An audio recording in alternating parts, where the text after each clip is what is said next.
শিক্ষার্থীরা, আমি ডক্টর অহিদা সুলতানা, সহকারী অধ্যাপক এবং বিভাগীয় প্রধান, ফিজিওলজি বিভাগ, শের-ই-বাংলা মেডিকেল কলেজ বরিশাল। তোমাদের সবাইকে অনেক অনেক আমন্ত্রণ জানাচ্ছি আমার এই সহজ সরল বাংলা ভাষায় ফিজিওলজি শিক্ষার ক্লাস ফিজিওলজির গল্প কথায়। আজকে আমরা কথা বলবো শক নিয়ে। হোয়াট ইজ শক? শক কী জিনিস? শক হচ্ছে ইনঅ্যাডুকুয়েট ব্লাড ফ্লো হওয়ার কারণে কোনো একটা বডির একটা পার্টে যখন ইনঅ্যাডুকুয়েট ব্লাড ফ্লো হয় তখন টু লিটল অক্সিজেন অর্থাৎ অক্সিজেন কমে যাওয়া এবং নিউট্রিয়েন্টস কমে যাওয়ার জন্য টিস্যুতে যে অবস্থাটা সৃষ্টি হয় সেটাকে আমরা বলছি শক। তাহলে শকের সংজ্ঞাটা যদি আমরা দেখি তাহলে কি is generalized inadequate blood flow. Shock means generalized inadequate blood flow through the body to that extent অর্থাৎ সে পর্যন্ত the body tissue are damaged, টিস্যুগুলো ড্যামেজড হবে because of too little blood flow, specially because of too little oxygen and nutrients delivered to the tissue cells. কি বলছি? শক হচ্ছে একটা generalised অবস্থা, যেটা একটা স্টেট যেখানে জেনারেলাইজড ইনঅ্যাডুকুয়েট ব্লাড ফ্লো জন্য অর্থাৎ অতটা পরিমাণ ব্লাড ফ্লো কম হবে যেটাতে হচ্ছে অক্সিজেন এবং নিউট্রিয়েন্টস দুটো অনেক অনেক কমে যাবে সাপ্লাই টিস্যুতে, যার ফলে যে অবস্থাটা হচ্ছে এই যে হচ্ছে টু লিটল ব্লাড ফ্লো হচ্ছে টিস্যুর মধ্যে, এটাকে আমরা বলছি শক। শক আমরা কি কত প্রকার আছে শক? সবগুলোকে যদি আমরা অ্যাভারেজলি এক টার্নে ভাগ করি তাহলে ক্লাসিফাই করি তাহলে আমরা প্রথম পাবো যেটা, সেটা হচ্ছে সবচেয়ে কমন যেটা, সেটা হচ্ছে হাইপোভলিউমিক শক। হাইপোভলিউমিক শক অর্থাৎ তাহলে ভুলে যাচ্ছে ভলিউম কমে গিয়ে যে শকটা হবে সেটাকে আমরা বলছি হাইপোভলিউমিক শক। তারপরে যেটা আছে সেটা হচ্ছে কার্ডিওজেনিক শক, অর্থাৎ কার্ডিয়ার কারণে, যেহেতু হার্ট একটা পাম্পিং মেশিন, সেই পাম্পে যদি সমস্যা হয় তাহলে কোনোখানে ব্লাড ফ্লো কেন কম যেতে পারে, এটা আগে যদি আমরা একটু চিন্তা করি, আমরা বলেছিলাম যে কি, কেন, কখন, কোথায়, এই উত্তরে ফিজিওলজি পাওয়া যায়। তো সেইখান থেকে আমরা যদি একটু চিন্তা করি যে কি কারণে ওই জায়গাটায় ইনঅ্যাডুকুয়েট ব্লাড ফ্লো হবে। প্রথম কারণ হতেছে যে যদি আমার যে ব্লাডের যে ভলিউম, সে ভলিউমটা যদি কমে যায় তাহলে সেটা হবে হাইপোভলিউমিক শক।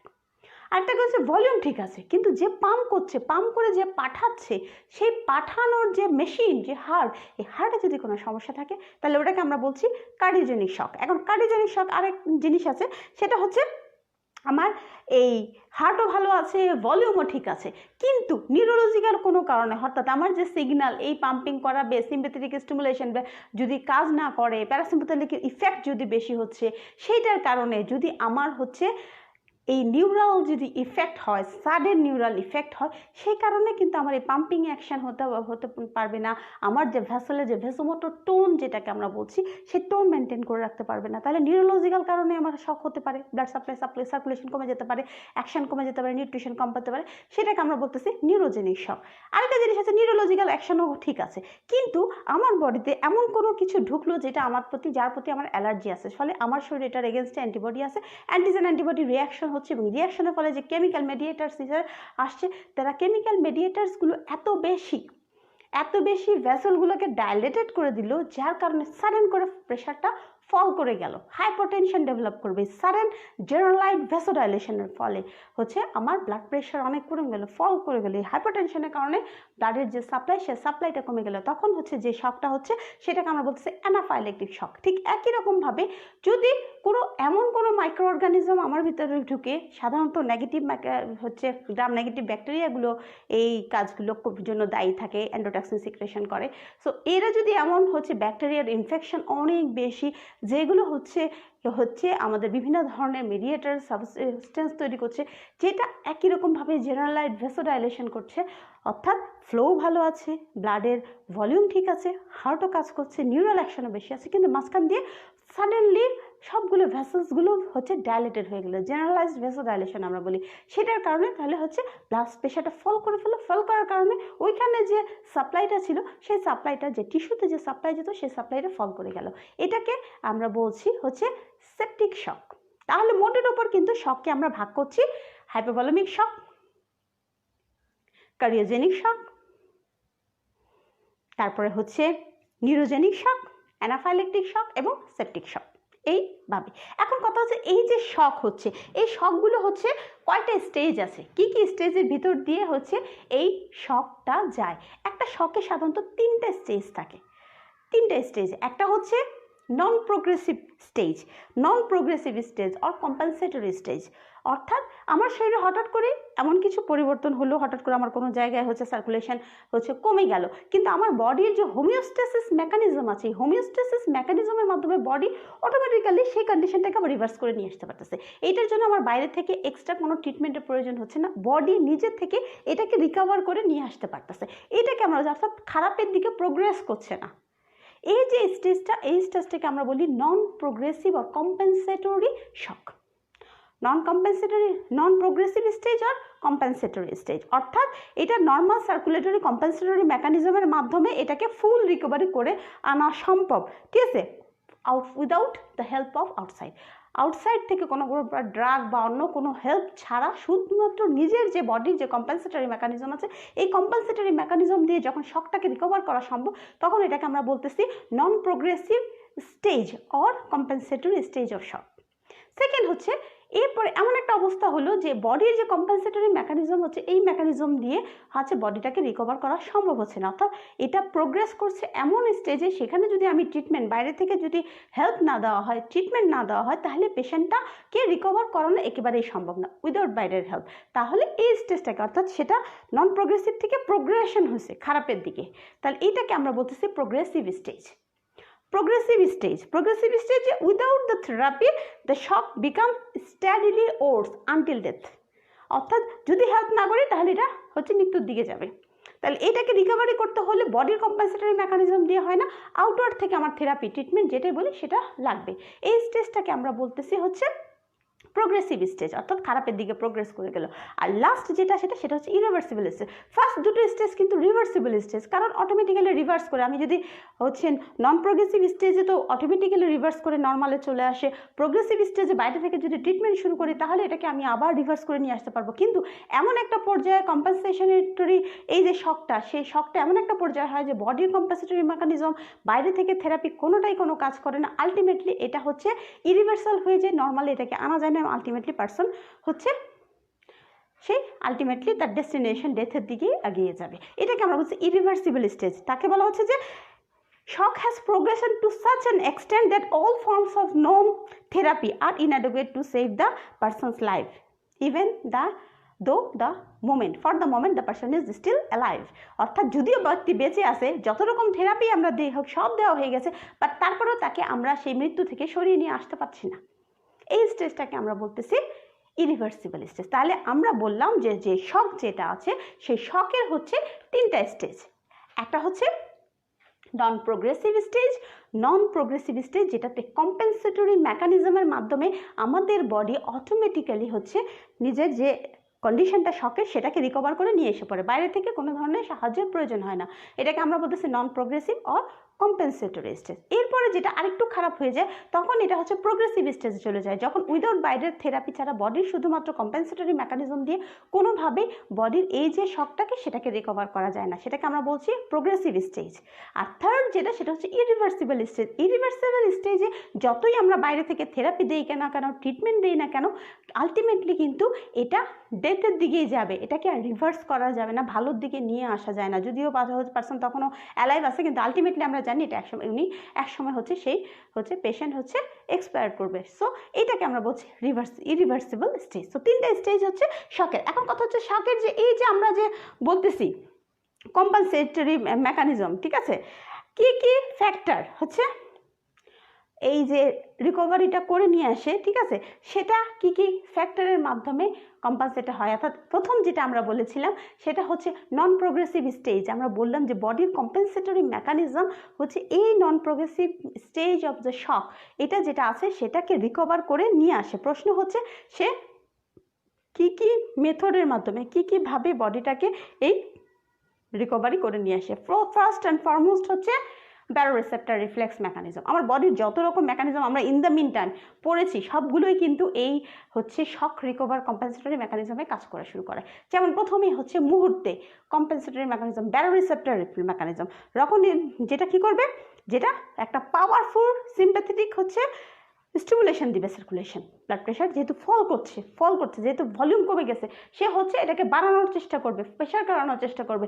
সেই হিসাবে কি করবে, ব্যারো রিসেপ্টর রিফ্লেক্স মেকানিজম কাজ করবে। যখনই এটার ভিতর দিয়ে অর্থাৎ ব্যারো রিসেপ্টর যে ভিতর দিয়ে যখনই সার্কুলেশন যাচ্ছে, সে বুঝতে পারছে প্রেশার ফল করছে, সে কিন্তু তার যেহেতু এটা ফিডব্যাক মেকানিজম নেগেটিভ ইফেক্ট হবে, তখন সে ভেসোমোটর এরিয়ার যে ভেসোমোটর টোন মেনটেন করবে এবং ভেসোকনস্ট্রিকশন ঘটিয়ে সেটা ব্লাড প্রেশার আপ করার চেষ্টা করবে। সেটাকে আমরা বলতেছি, সেটা হচ্ছে তাহলে প্রথম ইফেক্টটাই হচ্ছে একটা যেটা আমরা বলি যে মুহূর্তের মধ্যে সেকেন্ডসের মধ্যে কাজ করে ফেলে, সেটা হচ্ছে আমাদের ব্যারো রিসেপ্টর রিফ্লেক্স মেকানিজম। তো কম্পেনসেটরি মেকানিজম হচ্ছে baroreceptor reflex mechanism. Second যেটা কাজ করবে সেটা হচ্ছে central nervous system ischaemic mechanism.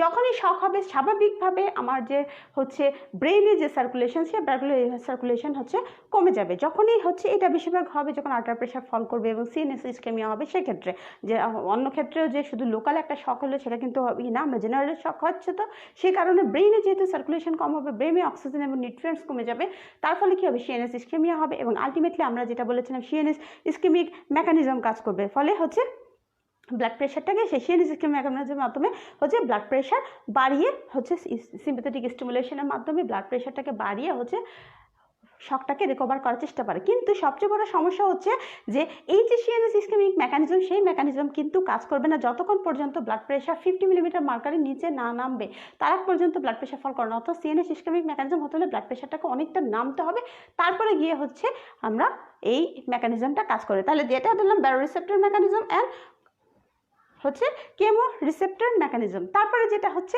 Stress relaxation mechanism. Blood প্রেশারের আমরা যতগুলো মেকানিজম পড়েছি সব কিন্তু এখানে কাজ করছে, এটা একটু মনে রাখতে হবে। তাহলে এই যে স্ট্রেস রিল্যাক্সেশন, সার্কুলার সিস্টেম যখন ভেসো ডাইলেশন হচ্ছে, লোকাল যে স্পাজম, সেই স্পাজমের কারণে ভেসেল হচ্ছে কন্ট্রাক্ট করতেছে, কন্ট্রাক্ট করে ব্লাড ফ্লোর যে ব্লাডের যে ফ্লো, ব্লাডের যে ভলিউম সেটাকে হচ্ছে অ্যাভেলেবল করার চেষ্টা করছে। হ্যাঁ, তো সেটা হচ্ছে stress relaxation of the circulatory system. ঠিক আছে, ডিমানিশ যেখানে ব্লাড হচ্ছে, যেই অংশটাতে ব্লাড ফ্লোটা ডিমানিশ হচ্ছে, ওখানকার ব্লাড ভলিউমটাকে মোর হচ্ছে করার চেষ্টা করে, লোকাল একটা ভেসোকনস্ট্রিকশনের মাধ্যমে ওই এরিয়াতে সার্কুলেশন যেন বেড়ে যায় তার চেষ্টা করে, সেটাকে আমরা বলছি স্ট্রেস রিল্যাক্সেশন মেকানিজম। তারপরে কি এরপরে আমার চলে আসবে এর হচ্ছে কি রেনাল সিস্টেমের মাধ্যমে। তাহলে রেনাল সিস্টেমের মাধ্যমে আমরা সবাই জানি রেনিন অ্যাঞ্জিওটেনসিন মেকানিজম। তাহলে কিডনির যে ইন্টারমিডিয়েট মেকানিজম সেটা হচ্ছে রেনিন অ্যাঞ্জিওটেনসিন ভেসোকনস্ট্রিকশন মেকানিজম। সেই ভেসোকনস্ট্রিকশন মেকানিজম এখানে কাজ শুরু করবে। তাহলে তখন হচ্ছে ইন দ্য মিন টাইম, যখন সময় পার হয়ে যাবে, অর্থাৎ আমরা মডারেটেড ইফেক্টের দিকে যাওয়ার চেষ্টা করছে, তখনই কিন্তু আমরা ইন্টারমিডিয়েট টাইমে হচ্ছে রেনিন অ্যাঞ্জিওটেনসিন ভেসোকনস্ট্রিকশন মেকানিজম কাজ করবে, যেখানে একইভাবে জিএফআর যেহেতু ব্লাড ভলিউম কমে যাচ্ছে, ভলিউম কমে যাওয়ার কারণে জিএফআর কমে যায়, আর জিএফআর যখন কমে যাচ্ছে তখন হচ্ছে রেনিন সিক্রেশন হবে জ্যাক্সট্রামেডুলারি সেল থেকে। যে জ্যাক্সট্রামেডুলারি সেলগুলো রেনিন বের হবে, সেই রেনিনটা আমরা আগেই পড়েছি যে রেনিন হচ্ছে অ্যাঞ্জিওটেনসিন 1 নোজনকে অ্যাঞ্জিওটেনসিন 1-এ কনভার্ট করবে, অ্যাঞ্জিওটেনসিন 1 থেকে অ্যাঞ্জিওটেনসিন 2 আসবে। আলটিমেটলি অ্যাঞ্জিওটেনসিন 2 আমরা সবাই জানি হচ্ছে একটা ভ্যাসোকনস্ট্রিক্টর, যেটা হচ্ছে ভ্যাসোকনস্ট্রিকশন করাবে পেরিফেরাল ভ্যাসেলসগুলো এবং আলটিমেটলি হচ্ছে এই ব্লাড প্রেশার হচ্ছে আপ করার চেষ্টা করবে। এই যে প্রোগ্রেশন অফ দ্য শক, সে প্রোগ্রেশন অফ দ্য শকটাকে সে ইনহিবিট করার চেষ্টা করবে, যেটাকে আমরা বলছি অ্যাঞ্জিওটেনসিন হচ্ছে মেকানিজম। তারপরে হচ্ছে vasopressin mechanism, formation of vasopressin. আমরা সবাই জানি অ্যান্টোডাইরেটিক যে হরমোন আছে, পোস্টেরিয়র পিটুইটারি হরমোন যেটা এডিএইচ বলি, তার আরেকটা নাম হচ্ছে ভ্যাসোপ্রেসিন। যখন হচ্ছে এই হরমোনটা অল্প পরিমাণে সিক্রেশন হয়, কনসেন্ট্রেশন যখন কম থাকে, সে কিন্তু ভ্যাসেলের উপর কাজ করে। যখন কনসেন্ট্রেশন অনেক বেশি হয়ে যায় তখন কিন্তু সে রেনাল কিডনি সিস্টেমের উপর গিয়ে অ্যান্টিডাইরেটিক হরমোন হিসেবে কাজ করে। যখন শক হয় তখন পোস্টেরিয়র গ্ল্যান্ড থেকে যে পেরিফেরাল জেল আর ই থেকে সেগুলো কিন্তু হচ্ছে এই এডিএইচ অর্থাৎ অ্যান্টিডাইরেটিক হরমোন। এই অ্যান্টিডাইরেটিক হরমোন কিন্তু পোস্টেরিয়র পিটুইটারি থেকে হচ্ছে ভ্যাসোপ্রেসিন, যেটা আমরা বলছি, আমরা এখানে অ্যান্টিডাইরেটিক না বলি, ভ্যাসোপ্রেসিন হিসাবে হচ্ছে সিক্রেশন হয়। যেহেতু কনসেন্ট্রেশন কম থাকে সেটা ভ্যাসোপ্রেসিন থাকে, এবং যেহেতু নাম ভ্যাসোপ্রেসিন তার মানে ভেসেলটাকে প্রেস করবে, কনস্ট্রিকশন করবে। সো ভেসেল কনস্ট্রিকশনের মাধ্যমে পেরিফেরাল আর্টারি ভেনগুলো এর হচ্ছে ইনক্রিজ করে দেবে, আলটিমেটলি হচ্ছে ভেসোকনস্ট্রিকশন করবে, ব্লাড প্রেশার বাড়াবে, ওটার রিঅ্যাবজর্পশন বাড়ানোর যে কাজ আছে সেই কাজগুলো করাবে। সো ভেসোপ্রেসিনের মাধ্যমে আমরা শকটাকে রিকভার করার চেষ্টা করবে। ঠিক আছে, ঠিক আছে। আর এছাড়া আর কি কি মেকানিজম আছে, আরেকটা মেকানিজম হচ্ছে ইন্টেস্টাইন থেকে চেষ্টা করবে যে লার্জ অ্যামাউন্টের হচ্ছে ওয়াটার রিঅ্যাবজর্পশন করাইতে, ঠিক আছে। তারপরে এছাড়া আর যে জায়গায় ইন্টারস্টিশিয়াল স্পেস আছে সেই স্পেসগুলো যেখানে আমার ওই সময় দরকার নেই, ঠিক আছে, সেখান থেকে সে হচ্ছে ফ্লুইডগুলোকে টানার চেষ্টা করবে। যেমন কিডনিতে হচ্ছে আমরা ওই সময় ওয়াটার রিঅ্যাবজর্পশন করতে পারবো না, মানে বডি থেকে এক্সক্রিশন করতে যাতে না হয় সেখান থেকে ওয়াটার রিঅ্যাবজর্পশন হবে। ইন্টেস্টাইন থেকে আমার যে ওয়াটার বা অন্যান্য সাবস্টেন্স আছে যেগুলো আছে সেগুলোকে লার্জ প্রপোর্শনে সেগুলো হচ্ছে রিঅ্যাবজর্পশন করার চেষ্টা করবে এবং সব কিছু করার মাধ্যমে, ঠিক আছে। এবং তখন কি হবে, থার্স্ট মেকানিজম কাজ করবে। কেউ যখন শকে থাকে সে কিন্তু মুখ শুকিয়ে যাচ্ছে, সে তার কিন্তু থার্স্ট মেকানিজম, যদি সেন্স থাকে সে কিন্তু পানির জন্য বলবে। সো থার্স্ট মেকানিজম কাজ করে, সে কিন্তু ওয়াটার অর্থাৎ পানি খাওয়ার জন্য, অর্থাৎ হচ্ছে ফ্লুইড ইনজেকশন করার জন্য বডিতে চেষ্টা করবে। তো সবগুলো মেকানিজম একসাথে কাজ করে, ঠিক আছে, কাজ করে বডির এই যে শকের স্টেজটাকে রিকভার করার চেষ্টা করবে যখন এটা নন প্রোগ্রেসিভ স্টেজ হবে। তাহলে আমরা যেটা বললাম যে কম্পেনসেটরি মেকানিজম কি কি কাজ করে যখন একটা পেশেন্ট শকে যায়, আমাদের বডি কি কি কাজ করে। প্রথম কথাই আমরা বললাম যে সাডেনলি যেহেতু ইমিডিয়েটলি ব্যারোরিসেপ্টর রিফ্লেক্স কাজ হয় বডিতে, আমরা জানি। সো ব্যারোরিসেপ্টর রিফ্লেক্স কাজ করবে, এরপরে সিএনএস ইসকেমিক রেসপন্স কাজ করবে, তারপরে স্ট্রেস রিল্যাক্সেশন যে মেকানিজম আমাদের আছে সেই স্ট্রেস রিল্যাক্সেশন মেকানিজম কাজ করবে। এরপরে হচ্ছে যেহেতু হচ্ছে কিডনিতে ফ্লো কমে যাবে, সেহেতু হচ্ছে স্বাভাবিকভাবে এনজিওটেনসিন 2 তৈরি হবে, রেনিন সিক্রেশন হবে এবং রেনিন সিক্রেশনের ফলে এনজিওটেনসিন 2 তৈরি হবে, যেটা ভ্যাসোকনস্ট্রিকশন হিসেবে কাজ করে, পেরিফেরাল ভ্যাসোকনস্ট্রিকশন করবে। তারপরে যেটা হবে পোস্টেরিয়র পিটুইটারি থেকে ভ্যাসোপ্রেসিন সিক্রেশন হবে, ভ্যাসোপ্রেসিন হরমোন সিক্রেশন হবে, যেটাও হচ্ছে পেরিফেরালি ভ্যাসোকনস্ট্রিকশন করে। এবং লাস্ট অফ অল বডির যেখান থেকে পারবে সে হচ্ছে ওয়াটারগুলো রিঅ্যাবজর্পশনের পরিমাণ বাড়িয়ে দেবে। তার মধ্যে সবচেয়ে বড় সোর্স হচ্ছে ইন্টেস্টাইন থেকে ওয়াটার রিঅ্যাবজর্পশন করবে। কিডনি থেকে যেন এক্সক্রিশন বেশি না হয় সেখান থেকে ওয়াটার রিঅ্যাবজর্পশন করার চেষ্টা করবে। যদি পেশেন্ট কনশাস থাকে তাহলে সে হচ্ছে থার্স্ট মেকানিজম কাজ করবে এবং পেশেন্ট হচ্ছে থার্স্টি হবে হচ্ছে পানি খাওয়ার জন্য, পানি ইনজেকশনের জন্য হচ্ছে ড্রিঙ্কিংয়ের হচ্ছে একটা তৈরি হবে, যে কারণে পানিটা সে খাওয়ার চেষ্টা করবে, ড্রিঙ্ক করার চেষ্টা করবে। এই সব কিছু মেকানিজম একসাথে কাজ করে হচ্ছে বডিটাকে আলটিমেটলি শক থেকে রিকভার করার চেষ্টা করবে কম্পেনসেটরি স্টেজে। কিন্তু যখন আমার হচ্ছে প্রোগ্রেসিভ স্টেজে চলে যাবে তারপরেও এই বডিটা কাজ করবে এবং এক্সটার্নাল যখন আমরা থেরাপি দেব সেই থেরাপি নিয়েই পেশেন্টটাকে রিকভার করা সম্ভব। কিন্তু যখন ইরিভার্সিবল স্টেজে চলে যাবে, তো সময় পার হয়ে যাচ্ছে, আমরা একটু খেয়াল করলে দেখি যে আমাদের এই যে শকের কম্পেনসেটরি মেকানিজম আমরা যতটুকু বললাম এটাতে কিন্তু কোনোটাতে লং টার্মের দেখছি না, কারণ লং টার্ম এফোর্ট হতে হচ্ছে পেশেন্ট কিন্তু ইরিভার্সিবল স্টেজে চলে যাচ্ছে। সেজন্য লং টার্মে যে আমার এনজিওটেনসিন অ্যালডোস্টেরন মেকানিজম বা এই কাজগুলো কিন্তু হওয়ার সুযোগ কিন্তু শকের ক্ষেত্রে পেশেন্টের ক্ষেত্রে পাওয়া যাচ্ছে না, কারণ পেশেন্টের তখন প্রোগ্রেশন থেকে ইরিভার্সিবল স্টেজে চলে যাওয়ার সম্ভাবনা থাকে, সেজন্য সেটা কম্পেনসেটেড হতে পারে না। সো এটা হচ্ছে আমাদের কম্পেনসেটরি মেকানিজম। এরপরে যেটা আমরা তাহলে প্রত্যেকটা এই যে হাইপোভলিউমিক শক, নিউরোজেনিক শক সে সম্বন্ধে আমরা একটু পড়তে পারি। প্রথম হচ্ছে, ঠিক আছে, এখন যে কথা হচ্ছে যে এই যে প্রোগ্রেসিভ শক, আমরা সবাই জেনারেল ফিজিওলজি একটা জিনিস পড়েছিলাম, সেটা হচ্ছে ভিসিয়াস সাইকেল। আমাদের এই যে কম্পেনসেটরি মেকানিজম অফ দ্য বডির যা কিছু হলো, বডিটাকে কম্পেনসেটেড করে নিয়ে এসে শকটাকে রিকভার করার চেষ্টা করলে সবই কিন্তু হলো নেগেটিভ ফিডব্যাক মেকানিজম দিয়ে। কিন্তু হচ্ছে যখন যেটা কম্পেনসেটরি মেকানিজম, যেহেতু যখন প্রোগ্রেসিভ স্টেজে চলে যাচ্ছে তখন কিন্তু এই প্রোগ্রেসিভ স্টেজটাকে করছে কিন্তু পজিটিভ ফিডব্যাক মেকানিজম। অর্থাৎ নন প্রোগ্রেসিভ স্টেজ পর্যন্ত আমার হচ্ছে নেগেটিভ ফিডব্যাক মেকানিজম কাজ করতেছে, কিন্তু যখন এই যে নন প্রোগ্রেসিভ থেকে প্রোগ্রেসিভে হওয়ার কারণই হচ্ছে আমার পজিটিভ ফিডব্যাক মেকানিজম। আমরা জেনারেল ফিজিওলজিতে ভিসিয়াস সাইকেল পড়েছিলাম, যেটা কার্ডিওভাস্কুলার ডিটোরিয়েশন করায়। কিভাবে করাচ্ছে আমরা যদি একটু চিন্তা করি তাহলে নন প্রোগ্রেসিভ থেকে প্রোগ্রেসিভ কিভাবে হচ্ছে, ঠিক আছে, যখনই শক হচ্ছে তখন কি হচ্ছে, কার্ডিয়াক আউটপুট কমে যাচ্ছে। তার মানে কি হচ্ছে, কার্ডিয়াক আউটপুট কম, তার মানে আর্টারিয়াল প্রেশার ডিক্রিজ করবে। তার ফলে কি হবে, সিস্টেমিক যে ব্লাড ফ্লো সেই ব্লাড ফ্লোগুলো ডিক্রিজ হচ্ছে। এর ফলে তিনটা জিনিস হচ্ছে, একটা হচ্ছে কার্ডিয়াক নিউট্রিশন। আমরা একটু হচ্ছে যদি ফ্লো শিটের মাধ্যমে একটু দেখতে চাই তাহলে জিনিসটা মনে হয় বুঝতে সুবিধা হবে। আমরা যেটা বললাম যে নন প্রোগ্রেসিভ থেকে প্রোগ্রেসিভ স্টেজ অফ শকে যায় হচ্ছে আমার পজিটিভ ফিডব্যাক মেকানিজম, যে এই কার্ডিয়াক ডিটোরিয়েশনের জন্য দায়ী হচ্ছে পজিটিভ ফিডব্যাক মেকানিজম। তাহলে আমরা প্রথমে যেটা বললাম সেটা হচ্ছে shock, patient shock, cardiac output decrease.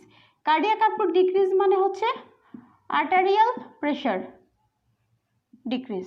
Decrease arterial pressure মানে হচ্ছে কি, ডিক্রিজ হচ্ছে systemic blood flow. Systemic blood flow যে বিভিন্ন পার্টে সিস্টেমিক ব্লাড ফ্লো হচ্ছে সেগুলো ডিক্রিজ করছে। এই সিস্টেমিক ব্লাড ফ্লো ডিক্রিজ করার কারণে হচ্ছে কি কি ঘটনা ঘটতেছে, একটা হচ্ছে হার্টের নিজের হচ্ছে সার্কুলেশন যেটা হচ্ছে সেটা হচ্ছে কার্ডিয়াকের নিজের নিউট্রিশন কমে যাচ্ছে। সো ডিক্রিজড কার্ডিয়াক নিউট্রিশন,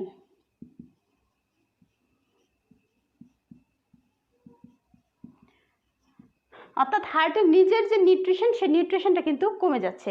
দ্বিতীয় কথা, nutrition to the other tissue, অন্যান্য যে টিস্যুগুলো আছে, ঠিক আছে, decrease in nutrition of the tissue. So decreased, আমরা এভাবে লিখলে জায়গা কম লাগবে, ডিক্রিজ নিউট্রিশন টু টিস্যু, টিস্যুর আদার টিস্যু যেগুলো আছে সেগুলো নিউট্রিশন কমে যাচ্ছে। এবং থার্ড যেটা হচ্ছে সেটা হচ্ছে আমাদের এই যে এই শকের স্টেজে সবচেয়ে বড় যে জিনিসটা আমাদেরকে প্রবলেমের কারণ হয়ে যায় সেটা হচ্ছে ক্লটিং সিস্টেম অ্যাক্টিভেটেড হওয়া। এই ক্লটিং সিস্টেম অ্যাক্টিভেটেড হওয়ার কারণে ইন্ট্রাভাস্কুলার ক্লটিং শুরু হয়ে যায়। ইন্ট্রাভাস্কুলার ক্লটিং এই হচ্ছে আরেকটা বড় ক্ষতির কারণ, ইন্ট্রাভাস্কুলার ক্লটিং। সো তাহলে আমরা যেটা বললাম যে সিস্টেমিক ব্লাড ফ্লোটা যখনই হচ্ছে ফল ডাউন হচ্ছে তখন হচ্ছে আমার হার্ট যে নিজে নিউট্রিশন পাচ্ছে না, আদার টিস্যু যেগুলো আছে সেগুলো নিউট্রিশন পাচ্ছে না, এবং হচ্ছে ইন্ট্রাভাস্কুলার ক্লটিং সিস্টেমটা হচ্ছে অ্যাক্টিভেটেড হয়ে যাচ্ছে। ঠিক আছে, ক্লটিং সিস্টেম অ্যাক্টিভেটেড হচ্ছে। তাহলে এখন কি হচ্ছে, যেহেতু কার্ডিয়াক হচ্ছে নিউট্রিশনগুলো পাচ্ছি না আমরা, টিস্যুতে যখন নিউট্রিশনটা কম যাচ্ছে তখন হচ্ছে কি হচ্ছে, ডিক্রিজ নিউট্রিশন টু ব্রেইন,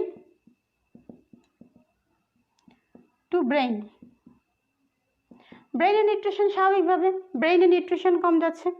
তারপরে কি হচ্ছে, ভাস্কুলার সিস্টেমে ডিক্রিশন, টোটাল যে আমার ভাস্কুলার সিস্টেম সেটাই হচ্ছে নিউট্রিশন কমে যাচ্ছে। ভাস্কুলার সিস্টেম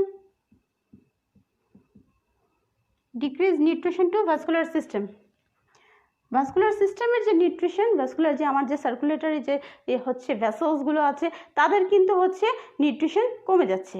ঠিক আছে, আরেকটা হচ্ছে কি, স্বাভাবিকভাবে যেহেতু নিউট্রিশন কমার সাথে শুধু না অক্সিজেনও কমে যাচ্ছে, এই জন্য কি হচ্ছে, টিস্যু ইস্কেমিয়া হচ্ছে, টিস্যু ইস্কেমিয়া।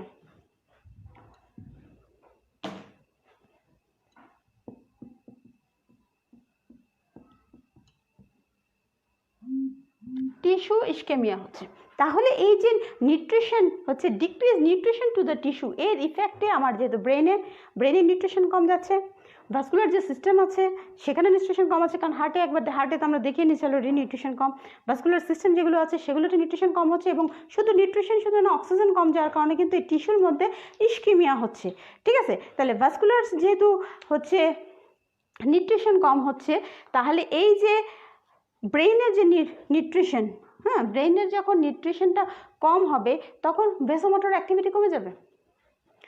নিউট্রিশন যখনই কম হচ্ছে তখন ভেসোমোটর অ্যাক্টিভিটি কম হবে, অর্থাৎ ভ্যাসোকনস্ট্রিকশন পাওয়ার যে আছে আমার সেন্ট্রাল নার্ভাস সিস্টেমের ভেসোমোটর অ্যাক্টিভিটি সেটা কিন্তু কমে যাচ্ছে, ভেসোমোটর অ্যাক্টিভিটি ডিক্রিজ করে যাচ্ছে। ঠিক আছে, ভ্যাসোমোটর অ্যাক্টিভিটি। আর এইখানে যেহেতু ভাস্কুলার সিস্টেমের নিউট্রিশন কমে যাচ্ছে, সেই নিউট্রিশন কমে যাওয়ার জন্য দুটো জিনিস হচ্ছে, একটা হচ্ছে ভাস্কুলার যেহেতু নিউট্রিশন কমে যাচ্ছে দুটো জিনিস হবে, একটা হচ্ছে ফার্স্ট হচ্ছে ভ্যাসোডাইলেশন হবে, ভ্যাসোডাইলেশন হচ্ছে একটা হচ্ছে ভ্যাসোডাইলেশন হওয়া। ঠিক আছে, এটা দুটো কারণে হতে পারে, একদিকে ভেসোমোটর যেহেতু অ্যাক্টিভিটি কমে যাচ্ছে সেটাও হচ্ছে ভেসোডাইলেশন করছে, আরেকদিকে যেটা হচ্ছে ভাস্কুলার সিস্টেমকে এই করার কারণে ক্যাপিলারি পারমেবিলিটি বাড়িয়ে দিচ্ছে, ক্যাপিলারি পারমিয়াবিলিটি। তাহলে একটু উপরের দিকে যদি আমরা লেখাটা নিয়ে যাই তাহলে মানে আমাদের একটু বুঝতে সুবিধা হবে। আমরা যেটা বলেছিলাম যে আমাদের এইটুকু, আশা করি তোমরা এরকম করে তুলে নিছো। তাহলে আমরা যেটা বলেছিলাম যে decrease nutrition to vascular system, এখান থেকে আমরা বললাম, আর এদিকে দেখেছিলাম আমরা যে ডিক্রিজ নিউট্রিশন টু ব্রেইন, ঠিক আছে। আরেকটা হচ্ছে টিস্যু ইস্কেমিয়া। এই তিনটা জিনিস আমরা দেখেছিলাম কি কারণে, ডিক্রিজ নিউট্রিশন টু টিস্যু। এই নিউট্রিশন টু টিস্যু ডিক্রিজ করার জন্য এই তিনটা জিনিস আমরা পাচ্ছিলাম। তাহলে ব্রেইনে যেহেতু নিউট্রিশন কমে গেছে, তাহলে এখানে যে ভ্যাসোমোটর অ্যাক্টিভিটি আছে সেই ভ্যাসোমোটর অ্যাক্টিভিটি কমে ডিক্রিজ করে যাবে। যেহেতু ভাস্কুলার সিস্টেমে হচ্ছে নিউট্রিশন পাচ্ছে না, তাহলে না পাওয়ার কারণে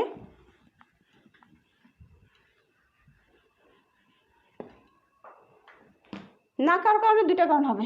একটা হচ্ছে ভ্যাসোডাইলেশন হবে,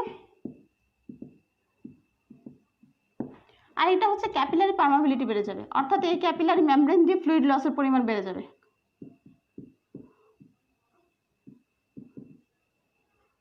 একদিকে হচ্ছে ভেসেল ডাইলেটেড হয়ে যাচ্ছে, ভেসেলের এরিয়া বেড়ে যাচ্ছে, আরেকদিকে হচ্ছে দুটো সেলের মাঝখানে গ্যাপ, পারমাবিলিটিটা বেড়ে যাচ্ছে, বেড়ে ওখান দিয়ে ফ্লুইড কিন্তু বাইরে চলে যাচ্ছে। ভেসেলের ভিতরে যে ভলিউম, সে ভলিউম কিন্তু কমে যাচ্ছে দুইভাবেই। একদিকে ডাইলেশন হচ্ছে, প্রেশার কমে যাচ্ছে, হাইপারটেনশন হচ্ছে, আবার একদিকে ফ্লুইড লস হচ্ছে, সেটার কারণে হচ্ছে, ঠিক আছে। আবার ওদিকে ব্রেইনে আমাদের ভ্যাসোমোটর অ্যাক্টিভিটিটা ডিক্রিজ করেছে, তাহলে সে ভ্যাসো কনস্ট্রিকশন করতে পারতেছে না।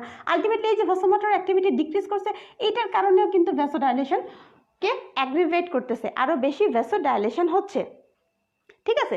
এই ভ্যাসোডাইলেশন হওয়ার কারণে এই যে আমার যে ভেনাস পুলিং, অর্থাৎ ভেনাস যেটা এরিয়া আছে ওইখানে ভেনাস পুলিং হচ্ছে, ওখানে কিন্তু ফ্লুইডটাকে বেড়ে যাচ্ছে। ভেনাস এরিয়ার যে আমরা বলেছিলাম যে ক্যাপাসিটেন্ট ভেসেলস, এইখানে যে ফ্লুইডের পরিমাণ বেড়ে যাচ্ছে, এটা ভেনাস পুলিং বলি আমরা। সেই ভেনাস পুলিং হচ্ছে, ভেনাস এরিয়ার ব্লাড কিন্তু বেশি বেড়ে গেছে, ভেনাস পুলিং হয়ে যাচ্ছে, ঠিক আছে। তারপরে কি হচ্ছে, আমার এইখানে যে এই যে ক্যাপিলারি পারমাবিলিটি বাড়লো, এই যে ভ্যাসোডাইলেশন হচ্ছে, ক্যাপিলারি পারমাবিলিটি, তাহলে কি হচ্ছে, টোটালমোটে ক্যাপিলারি পারমাবিলিটির জন্য বিশেষ করে এটাতে না দিই, এই ক্যাপিলারি পারমাবিলিটির জন্য কিন্তু ভলিউম কমে গেল, ঠিক আছে। আমার এই যে হচ্ছে ব্লাড ভলিউম ছিল, যেহেতু পারমাবিলিটি বেড়ে যাওয়ার কারণে ওখান থেকে ফ্লুইড লস হচ্ছে, তাহলে কিন্তু ব্লাডের ভলিউম কমে গেল। তাহলে ওই যে ভলিউম আমার যে ছিল, একে তো হাইপারটেনশন হচ্ছে, ভ্যাসোডাইলেশন হচ্ছে, তাহলে আমরা উপর থেকে চিন্তা করি, যেহেতু ব্রেইনে ইস্কেমিয়া হচ্ছে, ব্রেইনে নিউট্রিশন পাচ্ছে না, তাহলে সেই ব্রেইন তখন আর ভ্যাসোমোটর অ্যাক্টিভিটিটাকে কাজ করাতে পারছে না, ভ্যাসোমোটর অ্যাক্টিভিটি কাজটা স্লো হয়ে যাচ্ছে, তার ফলে সেলে ভ্যাসোডাইলেশন হচ্ছে, ভ্যাসো কনস্ট্রিকশন হচ্ছে না, ভেসেলকে কন্ট্রিক্ট করতে পারছে না, তাহলে ভ্যাসো ডাইলেশন হচ্ছে। আবার উল্টো দিকে এদিকে ভাস্কুলার সিস্টেমে যেহেতু নিউট্রিশন যাচ্ছে না, সে অটোমেটিক ভ্যাসোডাইলেশন হচ্ছে, ওদিকে আমার ভ্যাসোমোটর অ্যাক্টিভিটিও কাজ করছে না, সে কারণে আরও ভ্যাসোডাইলেশন হচ্ছে। এদিকে হচ্ছে দুটো সেলের মাঝখানে যে ক্যাপিলারির যে এন্ডোথেলিয়ার মাঝখানে গ্যাপ বেড়ে যায়, পারমাবিলিটি বেড়ে যাচ্ছে, ফলে ফ্লুইড লস হচ্ছে, ইন্টারস্টিশিয়াল স্পেসে ফ্লুইড চলে যাচ্ছে ভ্যাসকুলার স্পেস থেকে, ফলে কি হচ্ছে, ব্লাডের ভলিউমও কিন্তু কমে যাচ্ছে, ঠিক আছে। আর যেহেতু টিস্যু ইস্কেমিয়া হচ্ছে, সেখান থেকে আমরা এই ইস্কেমিয়া মানে হচ্ছে টিস্যু ইনজুরি, আর টিস্যু ইনজুরি যখনই হবে তখন টক্সিন অর্থাৎ কেমিক্যাল মেডিয়েটার্স তৈরি হচ্ছে। তাহলে কত দিক থেকে আমাদের সমস্যা হচ্ছে, ঠিক আছে।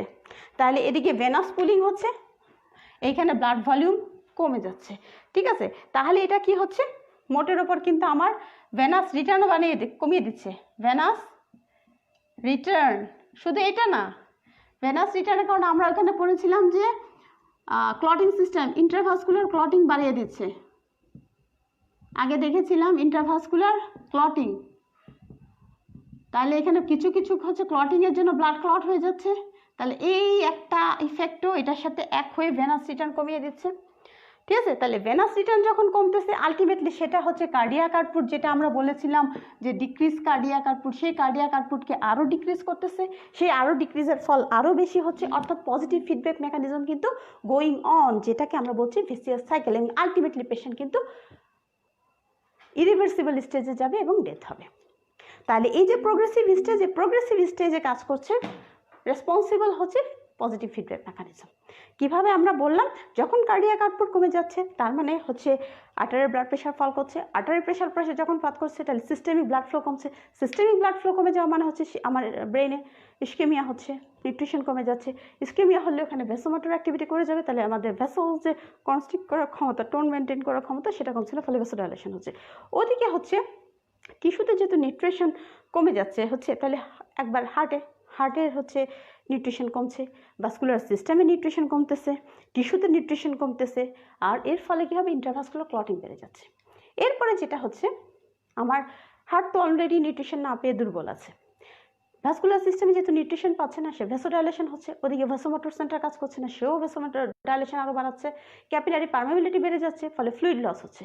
তাহলে কি হচ্ছে, ওদিকে ভেসোডাইলেশন হওয়ার পরে ভেনাস সিস্টেমের মধ্যে পুলিং হচ্ছে, অর্থাৎ ওখানে পানের যে এরিয়া ভেসল জমা ফ্লুইড জমা সেই জায়গাটা বেড়ে যাচ্ছে, সেটাকে আমরা বলি ভেনাস পুলিং হচ্ছে। আর উল্টো দিকে হচ্ছে, যেহেতু ক্যাপিলারি পারমেবিলিটি দিয়ে ইন্টারস্টিশিয়াল স্পেসে ভাস্কুলার স্পেস থেকে ফ্লুইড চলে যাচ্ছে, সেহেতু হচ্ছে আমার ব্লাড ভলিউম কমে যাচ্ছে, ডিক্রিজ ব্লাড ভলিউম। আবার ওদিকে যেহেতু আমরা বলছিলাম টিস্যু ইস্কেমিয়া হচ্ছে, টিস্যুতে অক্সিজেন কমে যাচ্ছে, তাহলে ওরা কিছু টক্সিন তৈরি করছে, যেহেতু সেলগুলো ডিস্ট্রয় হচ্ছে, সেখান থেকে কিছু টক্সিন আসতেছে। ঠিক আছে, এই সব কিছু মিলিয়ে আমার কি কাজ করতেছে, ভেনাস রিটার্নটাকে কমাচ্ছে, কার্ডিয়াক ডিপ্রেশন করতেছে। ঠিক আছে, ভেনাস রিটার্ন এবং কার্ডিয়াক ডিপ্রেশন, ঠিক আছে, টক্সিন এসে কার্ডিয়াক ডিপ্রেশন করছে, তার ফলে কি হচ্ছে, আমার কার্ডিয়াক আউটপুট আরও কমে যাচ্ছে। তাহলে এই যে সাইকেল চলছে, যদি আমি এটা ট্রিট না করি, আলটিমেটলি কার্ডিয়াক অ্যাকশন হচ্ছে, কার্ডিয়াক সাপ্রেশন হয়ে আলটিমেটলি কিন্তু পেশেন্ট ডেথ হবে। এটাই হচ্ছে যে progressive stage of shock is the effect of positive feedback mechanism for cardiac deterioration. Cardiac ডিটোরিয়েশনের জন্য পজিটিভ ফিডব্যাক মেকানিজমই হচ্ছে কারণ। তাহলে এই যে আমরা যে কম্পেনসেটরি মেকানিজম আমরা সব কিছুই দেখলাম যে হাইপোভলিমিক শকের কারণে। এখন কথা হচ্ছে হাইপোভলিমিক শক, কার্ডিওজেনিক শক আমরা বুঝতে পারি কেন হতে পারে, যেহেতু ভলিউম কমে গেলে ব্লাড প্রেশার ফল করবে, ব্লাড প্রেশার যখন ফল করছে তখন হচ্ছে স্বাভাবিক নিউট্রিশন পাচ্ছে না, একই ব্যাপার ঘটছে। যখন কার্ডিয়াক অ্যাকশন হচ্ছে, কার্ডিওভাস্কুলার যখন কার্ডিয়াক পাম্প করতে পারছে না, তখন হচ্ছে পাম্পিং অ্যাকশন হচ্ছে না, তার মানে ব্লাড ফ্লো কমে যাচ্ছে, ফ্লো যখন করছে আলটিমেটলি এই এফেক্টই কিন্তু হচ্ছে। কথা হচ্ছে নিউরোজেনিক শক কি বলতে কি বোঝায়, নিউরোজেনিক শক কেন হয়? নিউরোজেনিক শকের মধ্যে তো ভেসেল ভলিউম ঠিক আছে, কার্ডিয়াক অ্যাকশন ঠিক আছে, তাহলে কোন কারণে হচ্ছে নিউরোজেনিক শক হবে?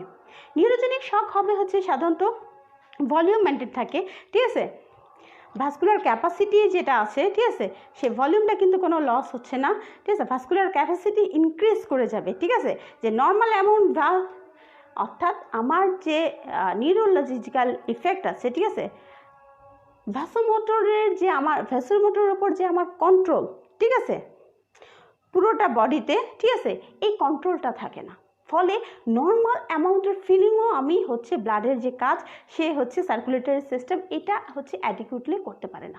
অর্থাৎ ভলিউম ঠিক আছে, কিন্তু সাডেন নিউরোলজিক্যাল লসের কারণে, অর্থাৎ অ্যাকশন না থাকার কারণে সাডেনলি হচ্ছে এই যে ভ্যাসোমোটর অ্যাক্টিভিটি, সেই ভ্যাসোমোটর অ্যাক্টিভিটিটা সাডেন লস হয়ে যায়, ফলে হচ্ছে কি ভ্যাসেলকে ধরে রাখতে পারে না। ভ্যাসোমোটর অ্যাক্টিভিটি যদি না থাকে আমরা জানি, তাহলে ভ্যাসেলের যে কনস্ট্রিকশন হওয়া, ভ্যাসেলের যে টোন মেনটেন করা, নর্মাল ভ্যাসেলসগুলো সেগুলোই তার টোনটা লস করবে, আর টোনটা যখন লস হবে, ভ্যাসেলের টোন যখন লস হয়ে যায় তখন কিন্তু ভ্যাসো ডাইলেশন হয়, ভ্যাসোটা জেনারেলাইজ যদি ভ্যাসো ডাইলেশন হয় তাহলে কিন্তু ব্লাড প্রেশার ফল করবে, এবং এতটাই ফল করতে পারে যে পেশেন্ট শকে চলে যেতে পারে। ঠিক আছে, তাহলে sudden loss of vasomotor tone throughout the body, ঠিক আছে, কজেস কি massive dilation of the vessels. এই massive dilation specially the vein, তাহলে ওখানে ভেনাস পুলিং হচ্ছে। ঠিক আছে, এই অবস্থাটাকে আমরা বলতেছি নিউরোজেনিক শক, অর্থাৎ তার আমি প্রেশার ভলিউম দেখতেছি ঠিক আছে, পালস রেট দেখতেছি ঠিক আছে, বাট পেশেন্ট শকে আছে, দ্যাট ইজ নিউরোজেনিক শক। অর্থাৎ নিউরোলজিক্যাল কারণে ভেসোমোটর হচ্ছে যদি টোন যদি ডিক্রিজ করে যায়, সেক্ষেত্রে হচ্ছে আমার নিউরোজেনিক শক হচ্ছে। তারপরে কি হচ্ছে, আমরা বলেছিলাম অ্যানাফাইলেকটিক শক। অ্যানাফাইলেকটিক শক কেন হবে? ঠিক আছে, তারপর নিউরোজেনিক শকের মধ্যে কেমন মানে কোন কন্ডিশন হতে পারে? আমরা নর্মালি যে এই যে অ্যানেস্থেশিয়া দিই, ডিপ অ্যানেস্থেশিয়া দিচ্ছি, ঠিক আছে, জেনারেল অ্যানেস্থেশিয়া, সেটা হচ্ছে আমাদের কিন্তু ভ্যাসোমোটর সাপ্রেশন করে দিতে পারে, ঠিক আছে, ভ্যাসোমোটর প্যারালাইসিস করে দিতে পারে, নিউরোজেনিক শক হতে পারে। সো যে জেনারেলাইজ যে অ্যানেস্থেশিয়া, ডিপ জেনারেল অ্যানেস্থেশিয়া, সেটাতে হচ্ছে আমার নিউরোজেনিক শক হতে পারে। স্পেশাল যে স্পাইনাল অ্যানেস্থেশিয়া দেই, যেটাকে আমরা খুব একটা হার্মলেস মনে করি, ঠিক আছে, এটা যদি স্পাইনাল কর্ডের আপওয়ার্ড এক্সটেন্ড করে যায়, সেটা কিন্তু হচ্ছে আমার হচ্ছে একটা potent cause of neurogenic shock হতে পারে। ঠিক আছে, তারপরে যেটা আমাদের যে কোনো কারণে যদি আমার ব্রেন ড্যামেজ হয়, সেই ব্রেন ড্যামেজের কারণে কিন্তু আমার ভ্যাসোমোটর প্যারালাইসিস হতে পারে, এবং হচ্ছে যেমন বাংলা সিনেমায় অনেক সময় আমরা দেখেছি, কি দেখেছি, শত্রু মাথায় লাঠি দিয়ে একটা বাড়ি মারলো, নায়ক অজ্ঞান হয়ে গেল, তারপর ওঠার পর তার কোনো স্মৃতি নেই, আবার মনে করো যে আবার একটা বাড়ি মারলাম মাথার মধ্যে, আবার তার স্মৃতি ফিরে আসলো। ঠিক আছে, তো সেই রকম যদি হঠাৎ করে মাথায় কোনো ধরনের আমরা যেটাকে একটু বলি কনটিউশন বলি, সাধারণত জোরে ধাক্কা খেলে যেটা হয় কনটিউশন বলছি, ব্রেনের কনকিউশন অথবা কনকাশন, এই ধরনের ব্রেন ইনজুরি যদি হয়, সাডেন ব্লো হয়, সেক্ষেত্রে একটা ভেসোমোটর প্যারালাইসিসের সম্ভাবনা থাকে। এবং নিউরাল যে ভেসোমোটর প্যারালাইসিসের কারণে ভেসেলের যে টোন, সেই টোনটা মেনটেন হয় না, প্যারালাইসিস হয়, সাডেন হাইপারটেনশন হবে, sudden fall of blood pressure, এবং পেশেন্ট শকে চলে যায়। ঠিক আছে, এবং সাধারণত 5-10 মিনিট থাকতে পারে। ঠিক আছে, কিন্তু যদি বেশি থাকে তাহলে কিন্তু total inactivation of the vasomotor tone হতে পারে, তাহলে সিভিয়ার নিউরোজেনিক শকে চলে যেতে পারে পেশেন্ট। এটা যদি অনেক সময় ধরে পারসিস্ট করে, সাধারণত ট্রানজিয়েন্ট হয়, অল্প সময় ধরে থাকে, এর মধ্যে রিকভার করে ফেলে, কিন্তু যদি বেশি সময় ধরে যায় তাহলে আলটিমেটলি ইরিভার্সিবল নিউরোজেনিক শকে চলে যেতে পারে। সো অ্যানাফাইলেটিক শক, অ্যানাফাইলেটিক শকে কি বলছি আমরা বলেছিলাম যে আর্টেরিয়াল প্রেশার এবং কার্ডিয়াক আউটপুটকে সাডেনলি কমিয়ে দিবে। ঠিক আছে, অ্যানাফাইলেটিক কন্ডিশনে। ঠিক আছে, কারণ অ্যালার্জিক রিয়াকশন। মনে করি আমি এমন একটা কিছু যে বডিতে আমার ঢুকালো, যেমন যেখানে অ্যান্টিজেন অ্যান্টিবডি রিয়াকশন করলো, এই অ্যান্টিজেন অ্যান্টিবডি রিয়াকশনের ফলে প্রচুর পরিমাণ হিস্টামিন রিলিজ হবে, বা হিস্টামিন লাইক সাবস্টেন্স তৈরি করলো রিলিজ হলে, এই হিস্টামিন লাইক সাবস্টেন্সগুলো কি করবে, একটা ভাস্কুলার ক্যাপাসিটি যে আছে, ঠিক আছে, এটাকে ভেনাসের যে ধরে রাখার ক্যাপাসিটেন্স ভেসেলস যেগুলো আছে, সেটার যে ধরে রাখার ক্যাপাসিটি, ভাস্কুলার ক্যাপাসিটি, সেটাকে বাড়িয়ে দিবে। ঠিক আছে, সেটাকে বাড়িয়ে দিবে, ফলে ভেনাস পুলিংটা বেশি হবে। আরেকটা কি আর্টারিওলার ডাইলেটেশন করবে। আর্টারিওল তো রেজিস্ট্যান্স ভেসেলস, যেহেতু আর্টারিওল ডাইলেটেশন তাহলে রেজিস্ট্যান্স কমে যাচ্ছে, হাইপারটেনশন হচ্ছে, ব্লাড প্রেশার ফল করছে, ডায়াস্টোলিক ব্লাড প্রেশার কমে যাচ্ছে, যেটা আমরা বলি পেরিফেরাল রেজিস্ট্যান্স কমে যাচ্ছে, সব কিছু কোনো ব্লাড প্রেশার ফল করে যাচ্ছে। ঠিক আছে, তাহলে ডাইলেটেশন হচ্ছে। আর কি ক্যাপিলারি পারমিবিলিটি বেড়ে যাচ্ছে, অ্যান্টিজেন অ্যান্টিবডি রিয়াকশনের কারণে যে এই যে হিস্টামিন এবং হিস্টামিন লাইক সাবস্টেন্স, এটা যে সিক্রেটেড অর্থাৎ কেমিক্যাল মেডিয়েটার্স তৈরি হচ্ছে, এরা ক্যাপিলারি পারমিবিলিটি বাড়িয়ে দিচ্ছে, বাড়িয়ে দেওয়ার জন্য ফ্লুইড লস লস হওয়ার কারণে যেটা আমরা দেখেছিলাম ব্লাড ভলিউম কমে যাচ্ছে। তাহলে একদিকে ভলিউম কমে যাচ্ছে, ওদিকে আর্টারিওলগুলো ডাইলেটেশন অপরদিকে ভেনাসের ক্যাপাসিটি বেড়ে গিয়ে ভেনাস পুলিং সব কিছু মিলে পেশেন্টের হাইপারটেনশন এবং শক এটা অ্যানাফাইলেকটিক শক। যেমন আমরা মিসম্যাচ ব্লাড ট্রান্সফিউশনে দেখি যে এক ব্লাডের জায়গায় যদি আরেকটা আমরা ব্লাড ট্রান্সফিউশন করি, সেক্ষেত্রে অ্যান্টিজেন অ্যান্টিবডি যদি রিয়াকশনের চান্স থাকে, যেমন ব্লাড গ্রুপকে আমি এ বা এ বি যাই দিই না কেন, যদি এ বি দেয়, সিভিয়ার অ্যান্টিজেন অ্যান্টিবডি রিয়াকশন হয়ে পেশেন্ট অ্যানাফাইলেকটিক শকে গিয়ে কিন্তু লাইফ ডেঞ্জারের মধ্যে পড়ে যেতে পারে। সো এটা অ্যানাফাইলেকটিক শক। আরেকটা যেটা বললাম সেপটিক শক। সেপটিক শক সাধারণত গ্রাম নেগেটিভ ব্যাকটেরিয়া যদি আমাদের বডিতে অ্যাটাক করে, তাহলে এই ব্যাকটেরিয়াগুলো এন্ডোটক্সিন রিলিজ করে। এন্ডোটক্সিন রিলিজের কারণে এই টক্সিনগুলো আমাদের একই রকম অবস্থা ভ্যাসোডাইলেশন করে এবং স্পেশালি ক্যাপিলারি পারমাবিলিটি বাড়িয়ে দেয়। এই বাড়িয়ে দেওয়ার কারণে ভ্যাসোডাইলেশনের ফলে আমার ব্লাড প্রেশার ফল করে এবং আলটিমেটলি পেশেন্ট শকে যায়। তাহলে মোটামুটি আমাদের শক নিয়ে যে ধারণা, শক নিয়ে যে পড়া, সাধারণত পরীক্ষায় আমাদের শক নিয়ে শর্ট নোট থাকে, এত কিছু হয়তো থাকে না, কিন্তু এই যে জিনিসগুলো আমরা শক নিয়ে পড়লাম, এই সবই যখন আমরা ওয়ার্ডে যখন আমরা রোগী ম্যানেজ করতে যাব, ফ্লুইড ব্যালেন্সের চিন্তা করব, পেশেন্ট কোন ধরনের শকে আছে সেটা ডিটারমিন করতে যাব, তখন কিন্তু এই জিনিসগুলো আমার একটু হলেও কাজে লাগবে, যদি জিনিসটা তোমরা বুঝতে পারো। তাহলে এরপরে আমরা যেটা যাব সেটা আমাদের আজকের পড়া, এটা effect of exercise on circulation, অর্থাৎ circulatory effect of exercise. Exercise করলে আমাদের সার্কুলেশনে কি কি চেঞ্জ হবে। এখন কথা এক্সারসাইজ আমরা যে করি, কত ধরনের এক্সারসাইজ করি। একটা সিভিয়ারিটির অনুযায়ী আমরা জানি মাইল্ড, মডারেট, সিভিয়ার এক্সারসাইজ। আরেকটা জিনিস এক্সারসাইজ করি, আজকাল যারা আমরা এক্সারসাইজ করি দুই রকমের এক্সারসাইজ বলে, একটা অ্যাডাইনামিক এক্সারসাইজ, একটা ডাইনামিক এক্সারসাইজ।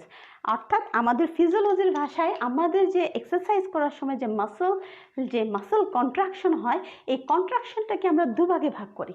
একটা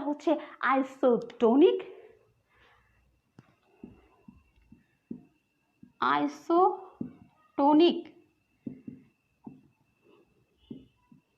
মাসল কন্ট্রাকশন, আর একটা isometric muscle contraction, isotonic muscle contraction এবং isometric muscle contraction. Isotonic muscle contraction মানে কি? আইসো মানে তো সমান, টোনিক মানে টোন সমান।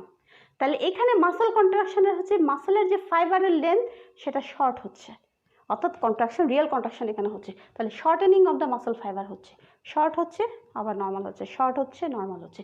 এটা হচ্ছে আমরা বলছি আইসোটোনিক মাসল কন্ট্রাকশন, যেটা আমরা স্কেলেটাল মাসল কন্ট্রাকশনের মধ্যে পড়েছিলাম আইসোটোনিক, সেটা হচ্ছে আমাদের আইসোটোনিক মাসল কন্ট্রাকশন, অর্থাৎ shortening of the muscle fibre হচ্ছে। আইসোমেট্রিক মাসল ফাইবার, এটা মনে রাখতে হবে, আইসো মানে সমান, মেট্রিক মানে মাপ, কার? মাসল ফাইবারের। তাহলে মাসেলের ফাইবারের লেন্থ ঠিক আছে, অর্থাৎ এখানে শর্টেনিং হয় না, শর্টেনিং হয় না, কিন্তু এর যে টোন, এই টোনটা চেঞ্জ হয়, অর্থাৎ মাসেলের উপর যে প্রেশার, সেই প্রেশারটা হচ্ছে বাড়ে, গ্র্যাজুয়ালি বাড়তে থাকে। এইটাকে আমরা বলতেছি আইসোমেট্রিক মাসল কন্ট্রাকশন। আমরা যে হাঁটাহাঁটি করি, দৌড়াই, অ্যারোবিক এক্সারসাইজ করি, এই সব কিছুই হচ্ছে আইসোটোনিক মাসল কন্ট্রাকশন, অর্থাৎ টোন ঠিক থাকছে, তুমি মাসলের কন্ট্রাকশন রিল্যাক্সেশন হচ্ছে আমাদের বডির জন্য, কিন্তু এই মাসল কন্ট্রাকশন ভেরি মাচ হচ্ছে উপযোগী।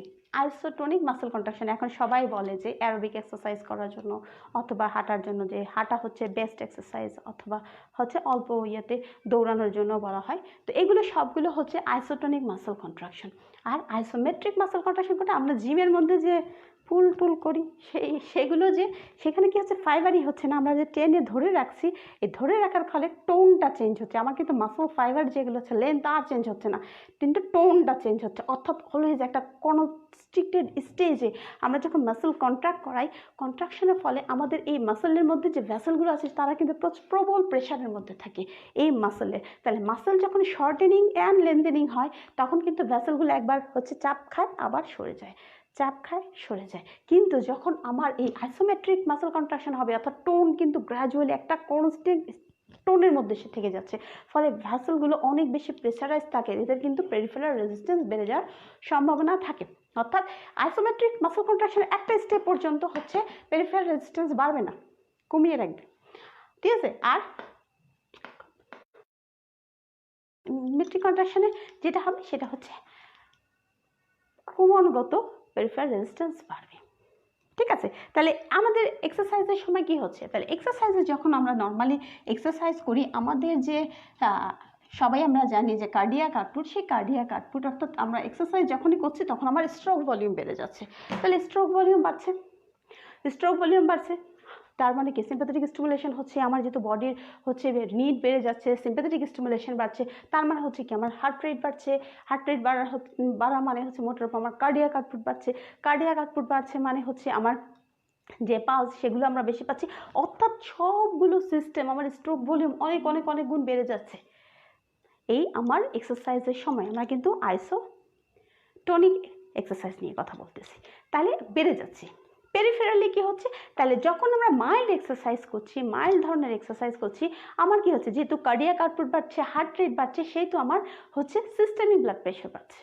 আমার কিন্তু ডায়াস্টোলিক ব্লাড প্রেশার আনচেঞ্জ থাকতেছে, হচ্ছে চেঞ্জ হচ্ছে না, নর্মাল থাকছে, ডায়াস্টোলিক ব্লাড প্রেশার নর্মাল থাকতেছে। যখন মডারেট এক্সারসাইজ যখন করছি, তখনও কিন্তু হচ্ছে আমার ডায়াস্টোলিক ব্লাড প্রেশার কিন্তু নর্মাল থাকতেছে, সিস্টোলিক ব্লাড প্রেশার আরও বেড়ে যাচ্ছে।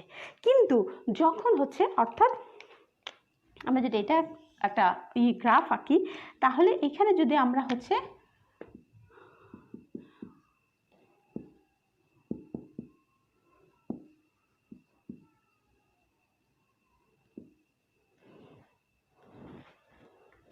এখানে দেওয়া উচিত না, তাহলে ভুল হয়ে যাবে। যেটা আমরা মনে করি যে দুইটা যদি আমরা এক্সারসাইজের হিসাব করি, প্রেশারের হিসাব করি, মনে করি সিস্টোলিক ব্লাড প্রেশার, হ্যাঁ, এখানে আমরা 140 মনে করলাম সিস্টোলিক ব্লাড প্রেশার, ঠিক আছে, এবং ডায়াস্টোলিক ব্লাড প্রেশার সেটা কিন্তু সিস্টোলিক ব্লাড প্রেশার সে কিন্তু গ্র্যাজুয়ালি বাড়বে, ঠিক আছে। যত আমি মাইল্ড, মডারেট, সিভিয়ার এক্সারসাইজের দিকে যাব, আমার প্রেশার কিন্তু বাড়তেই থাকবে, অর্থাৎ সিস্টোলিক ব্লাড প্রেশার কিন্তু বাড়তে থাকবে। ডায়াস্টোলিক ব্লাড প্রেশার কি, মাইল্ড, মডারেট, আমার diastolic blood pressure static, change হচ্ছে না। কেন চেঞ্জ হচ্ছে না, যেহেতু পেরিফেরাল রেজিস্ট্যান্সের ওপর আমরা জানি ডায়াস্টলিক ব্লাড প্রেশার হচ্ছে রেসপন্সিবল, যেহেতু আইসোটোনিক আমরা যে মাসল কন্ট্রাকশন হচ্ছে তার ফলে ভেসেলটা একবার কন্ট্যাক্ট করছে একবার রিল্যাক্স করছে, একবার কন্ট্যাক্ট করছে একবার রিল্যাক্স করছে, তাহলে এখানে কিন্তু পেরিফেরাল রেজিস্ট্যান্স বাড়ার চান্স থাকতেছে না। আর যখন পেরিফেরাল রেজিস্ট্যান্স বাড়ছে না তাহলে ডায়াস্টলিক ব্লাড প্রেশারও বাড়ছে না, নর্মাল থাকছে।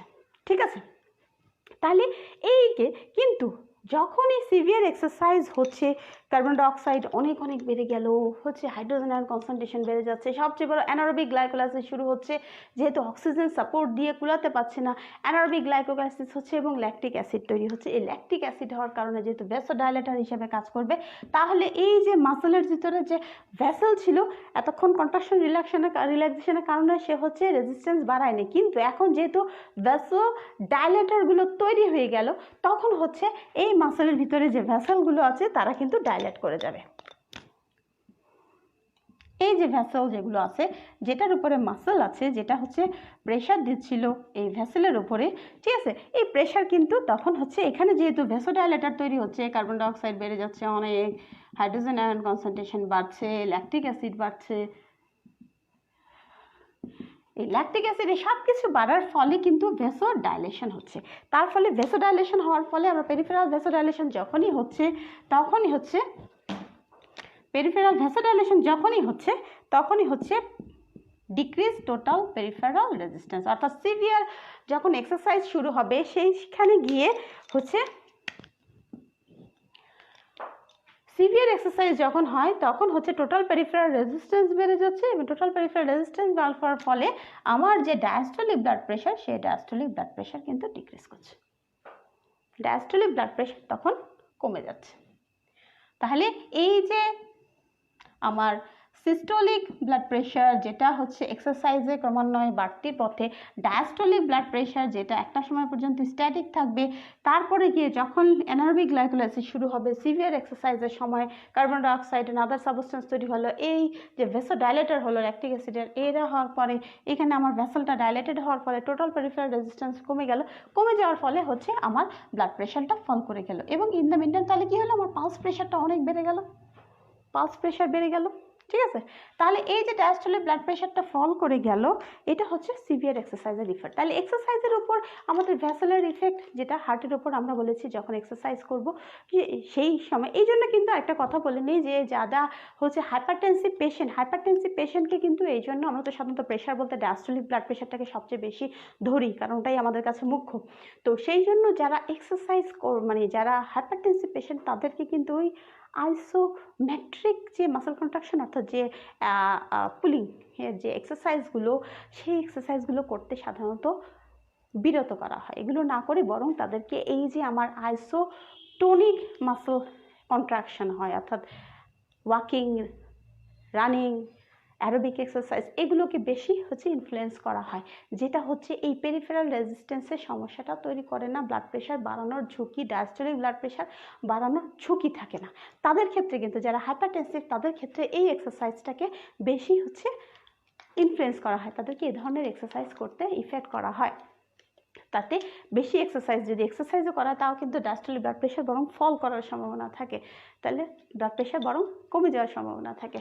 সো তাহলে যেটা আমরা বলছিলাম যে যে এক্সারসাইজের ইফেক্ট অন সার্কুলেশন, আমরা যেটা বললাম যে কার্ডিয়াক আউটপুট বাড়বে, হার্ট রেট বাড়বে, স্ট্রোক ভলিউম বাড়বে, তার ফলে কি হবে, আমার যে পেরিফেরালে হচ্ছে আমার ফ্লো যেটা বাড়বে। সো নর্মালি যেটা হয় যে এক্সারসাইজে সিম্প্যাথেটিক অ্যাক্টিভেশন বেড়ে যাচ্ছে, আর ওদিকে যেটা হচ্ছে সেটা হচ্ছে ব্লাড প্রেশারের উপর ইফেক্ট হয়। ব্লাড প্রেশারের মধ্যে বলা হচ্ছে যে আমরা সিস্টোলিক ব্লাড প্রেশার মাইল্ড এবং মডারেট সিভিয়ার ক্ষেত্রে ব্লাড প্রেশার বাড়তে থাকে। সিস্টোলিক ব্লাড প্রেশার যেহেতু কার্ডিয়াক আউটপুট এবং স্ট্রোক ভলিউম এগুলো বেড়ে যায় সেই কারণে এটা বাড়বে, আর ডায়াস্টলিক ব্লাড প্রেশার মাইল্ড এবং মডারেটের ক্ষেত্রে নর্মাল থাকবে, বাট সিভিয়ার এক্সারসাইজের সময় ডায়াস্টলিক ব্লাড প্রেশার ডিক্রিজ করবে, তার ফলে কি হবে, পালস প্রেশার বেড়ে যাবে, ঠিক আছে।